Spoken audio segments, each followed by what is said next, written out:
Hello, my friends. Happy Wednesday and welcome to the Daily Creative Challenges in Adobe Illustrator.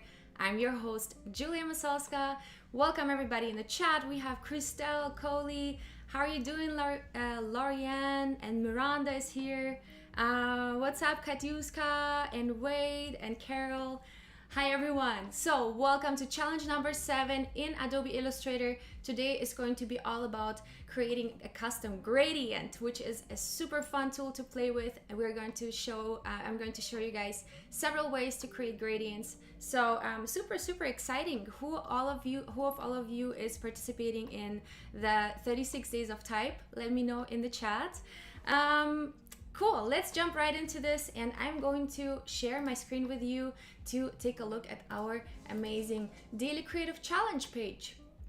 So let me quickly make this large. So if you go onto behance.net/challenge/illustrator, you'll be able to join us for the Daily Creative Challenges right here. You can chat with the community, which is our amazing Discord channel, and here you can submit your artwork, which is super fun. All right, so today is challenge number 7, and we're going to be working on custom gradients. How exciting is that? Who of you all is using gradients already in their designs? I'm super curious to know.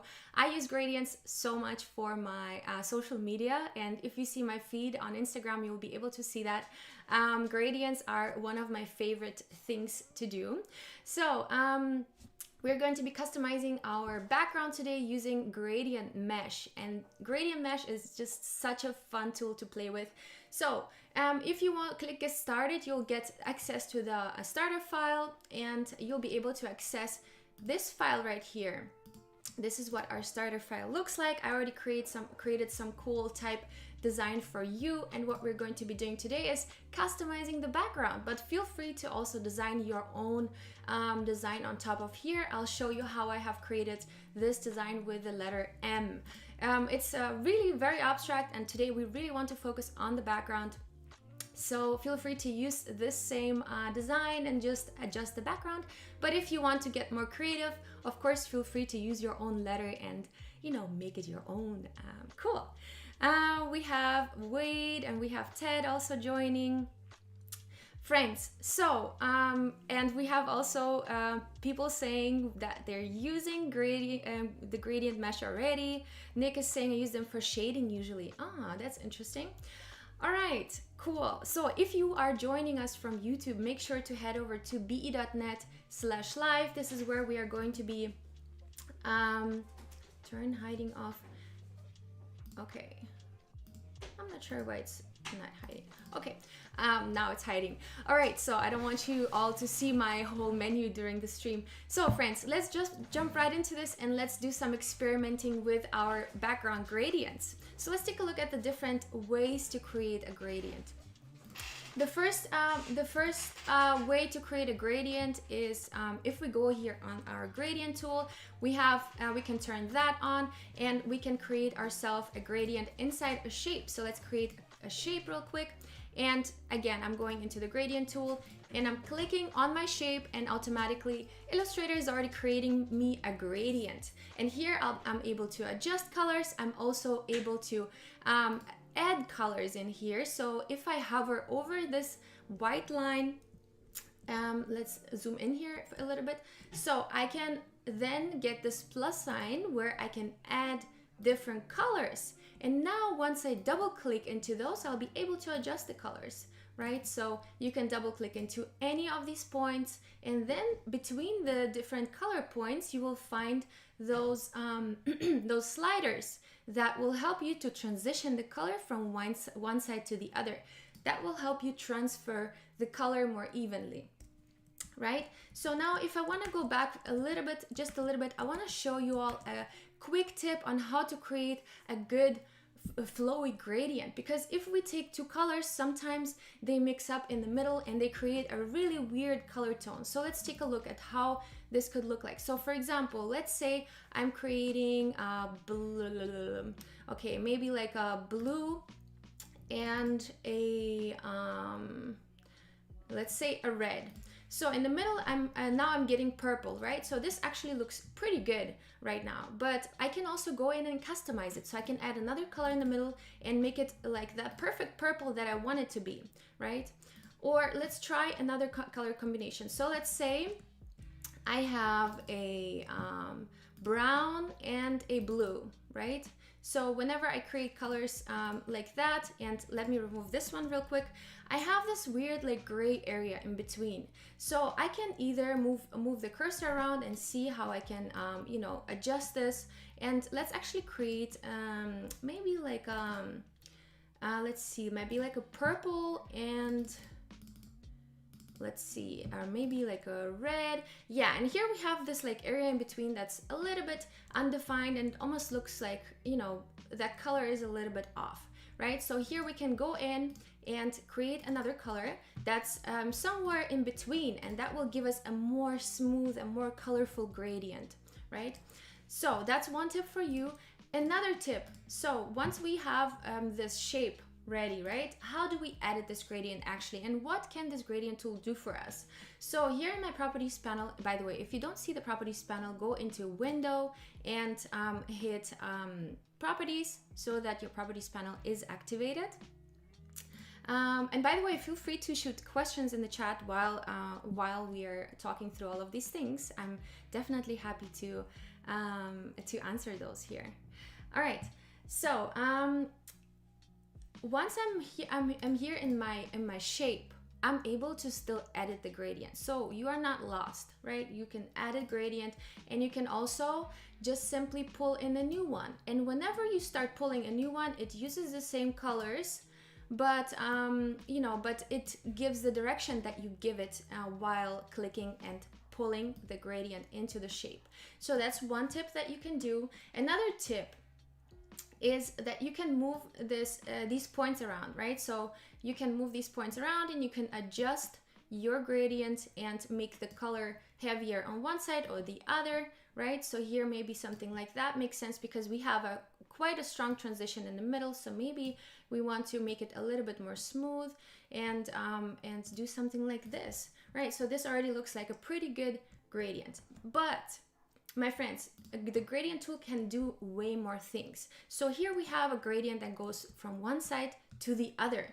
Then what we can also do is we can create a radial gradient. A radial gradient basically is a gradient that goes in a circle, right? So here we have the center point and here we have the outside point from our gradient, right? And here again, we have the same system. We have these sliders that we can either remove by clicking delete, or we can add a new one by clicking the little plus symbol. And again, we have the little sliders to move them around. So feel free to play around with this and just to get to know the gradient, radial gradient a little bit better. Another thing we can do is we can create a freeform gradient. And now a freeform gradient is a gradient that has multiple points, and each of these points can have a color. So here we have 4 points, one here top left, one on the top right, one on the bottom right and bottom left. Now again, if I double click into those, I'll be able to add color to them, right? So let's do that real quick so we can see an example in the colorful version. And here, instead of this black, I'm going to go for a blue, right? So here we have these 4 points and they're all located in the corners. Now I can go in and freeform this gradient. I can go in and, you know, distribute my colors the way I want them. Now let's say I want to be red, the more dominant color. I have this little circle right here, you can see, and once I pull on that circle, the red color distributes more in the wider angle, right? So the color red starts dominating the field, right? Now I can move this color around, and I can also remove it by just pulling it out of my shape. Now I have only 3 colors right here, and I can simply add new ones by clicking the little plus sign anywhere outside the points, right? So I can add as many points as I want to, and then I can go in and adjust their color and create some really cool stuff with it. Now, we're getting to the next level of things. This is the gradient tool and all of these cool things that it can do. But another cool thing is the gradient mesh. And the gradient mesh is just mind-blowing. So let me remove this real quick and we're going to get into a new level of gradient, my friends. Right? So I'm going to take this rectangle, or I can just simply draw myself another rectangle right here, just like so. And this rectangle can literally have any color, but it must have some color so that you can have a good idea of how the color is being distributed. All right, so I'm going to now use this rectangle and I'm going to take the gradient mesh right here. The gradient mesh tool, the mesh tool is actually, you know, you can use it for different things. You can also use it for graphics and kind of freeform them, but you can also use it for creating a gradient and then freeform it. So what I'm gonna do now is, what I have to do is I have to create a couple points in this rectangle. Now this rectangle definitely has to be selected, otherwise I won't be really able to work with it. Okay, so I'm selecting the gradient mesh, the mesh tool, and I'm adding a couple points. I would not add too many points because then it can get really confusing, and too many points, as you can see, they're also creating connections to the other lines. So while I only created 3 points, automatically here the overlays created different new crossings, which created new color points. And for me now, what I can do is I can go into these points with the direct selection tool, and you can find that it's the white arrow under the regular selection tool. Now I'm selecting the direct selection tool and I'm now selecting a point. And each point I can give a certain color, right? So let's say I want this point to be red. Now I have also some really cool libraries with inspirations that I can use right now. Oh, where are they? Okay, so I have an inspiration library with different color palettes in here, and I really like to do that. I really like to access colors from here. So it's super easy to work with the gradient mesh tool. Now, if we want to select multiple points, hold Shift, and still we are in the direct selection tool. So we are not in the regular selection tool, but in the direct selection tool.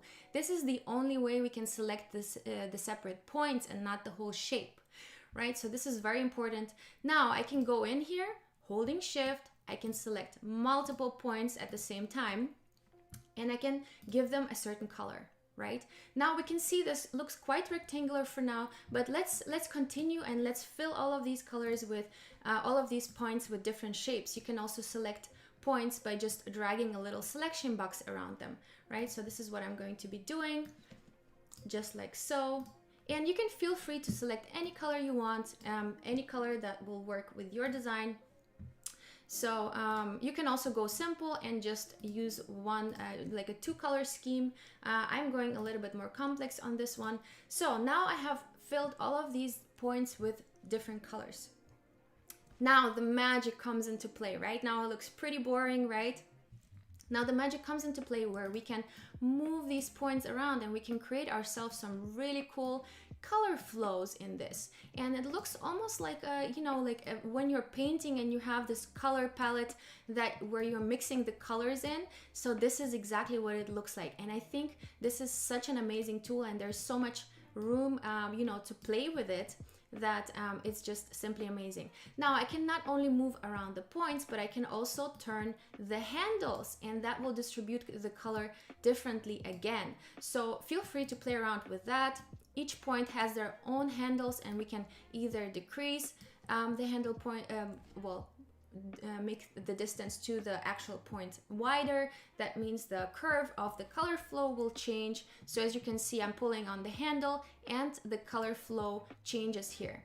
Now make sure to not place the colors too close together, because otherwise it creates overlaps like this one. Of course, this is something you can play with, but I would not recommend doing that. So now we have something really cool here. If you want to go for a colorful version, this is definitely the way to go. Now let's create a version that's a little bit less colorful and a little bit more, maybe on brand with your brand colors. So I'm going to make the whole thing, maybe let's see which color I can use. I have some really cool color palettes, so sometimes picking colors is not the easiest. So this color tone is AA8, 8353, so feel free to use this one. And now I'm going to add some maybe like grayish and greenish to it. So again, I'm going into the mesh tool and I'm making a couple points, just 3 points, just like last time. And now I'm going back into the direct selection tool and selecting some of these points. So let's say I'm going to select this little corner over here, 3 points, and I'm going to make them a darker tone. And then I'm going to select these 3 points and make them a lighter tone, maybe like a white.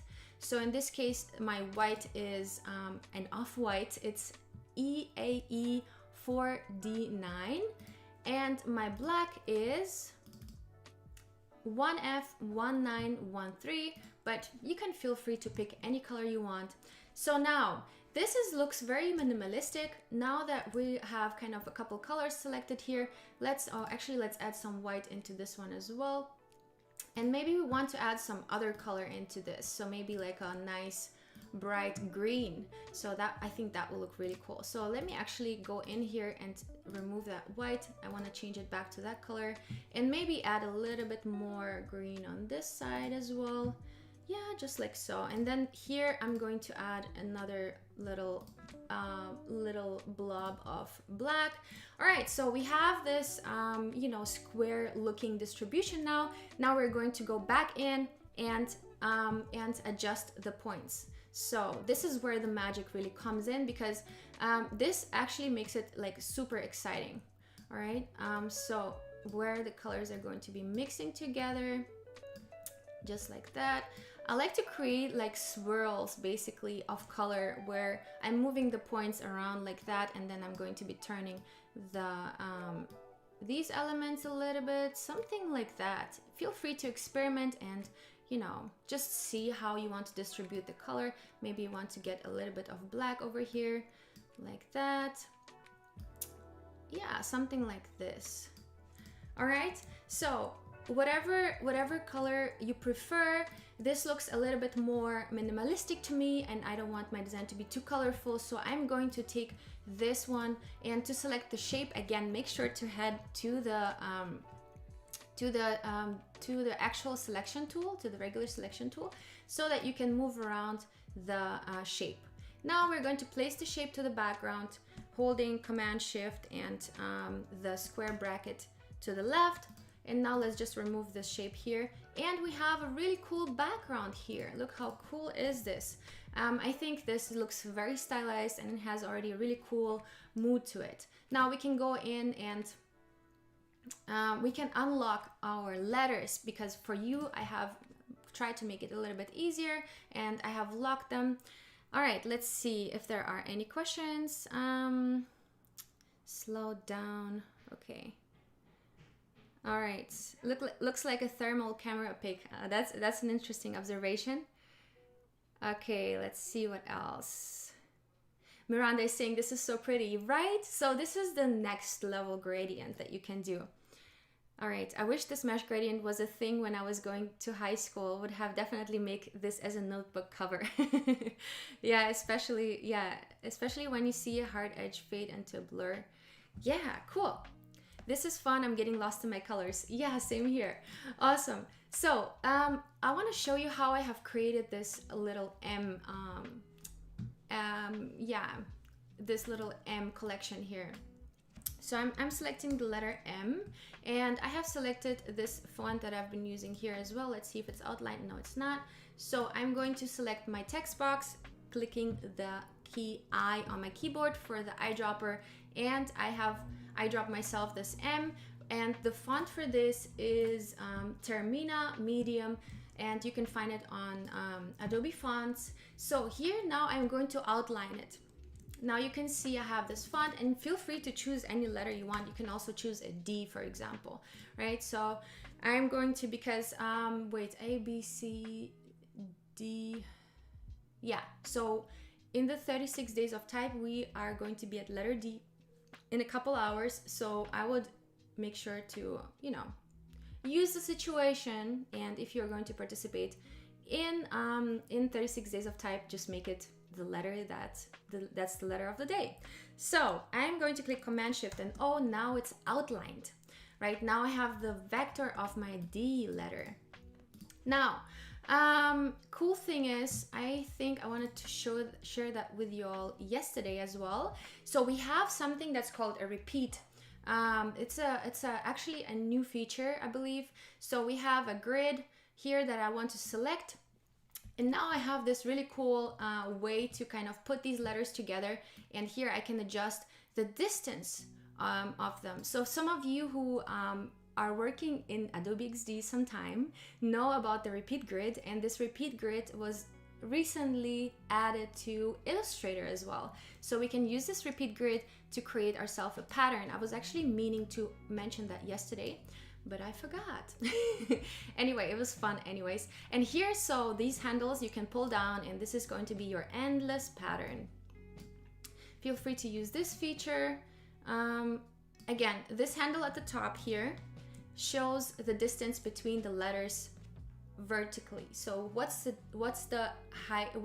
width distance, right? So if I pull them together, they're going closer, and horizontally closer. And here I'm going to edit them vertically closer, right? So this is a super cool tool that I definitely recommend for you to use. Now we can go in and play around with this and, you know, make it a really cool pattern, and, you know, just create some cool stuff with it. Later on, if you feel like, you know, adding a single letter, you can take this grid and then go to object and expand, and then you're getting this vector object that you can then adjust. So here I can go in now and adjust any of these letters without influencing the pattern. So let me select this D here, and I can turn it around without influencing all the other Ds, right? So this is exactly kind of the way that I did it here. And here I did it with the letter M. So I have repeated the letter M, and you can see it's right here. So I've just repeated it a lot of times, and then some of them I have outlined and turned around. So it's that easy. It's that easy, my friends. And now, you know, I can play around with this. I can even, you know, pull this out and see how it looks in a different proportion, because gradient, you know, can look different in a different proportion. And I absolutely love this color combination these days. It's I don't know why, but it's such a favorite of mine right now. You know, this funky lime green, and then combined with very elegant colors like this gold looking brown and black. So it kind of gives it such a good interesting aesthetic. All right, so I'm going to make my M's in a darker color. So let's see. I'm going to lock this, clicking Command and 2. Now I'm going to lock all of these objects as well. Holding Shift, I'm selecting all of these, right? I'm selecting all of those. And again, I'm clicking Command and 2. Now all I can select are the M's. And I'm going to outline with Command Shift and O, and now I only have these paths. And as you can see, I was not very precise here in the vector. I'm so sorry. I was not very precise. Now I see it, but feel free to fix it. And now what I'm gonna do is I want to make the M's a different color. I want to experiment. Let's see how black looks. Black looks really cool. Maybe I can make them this lime green that I was using earlier. That could be also very interesting. Or maybe another color. Again, using these libraries here is so fun. Like, I'm doing that all the time. Maybe a blue. Just pick a color that you think will work with this. Oh, maybe a purple. I think I'm just gonna stick with black. It's such a very common designer thought. I think let's just stick with black. Doesn't matter. All right, and then what you can also do is, if you want to go to the next level, you can select the M's, go onto Window, Transparency, and then create some cool multiply, maybe, let's see, difference, some cool effect here. Difference or exclusion. Feel free to play around with this. It also depends which color you select here. So if I select a middle tone, it will look different. And then when I select Also, if you select a color, it will look different.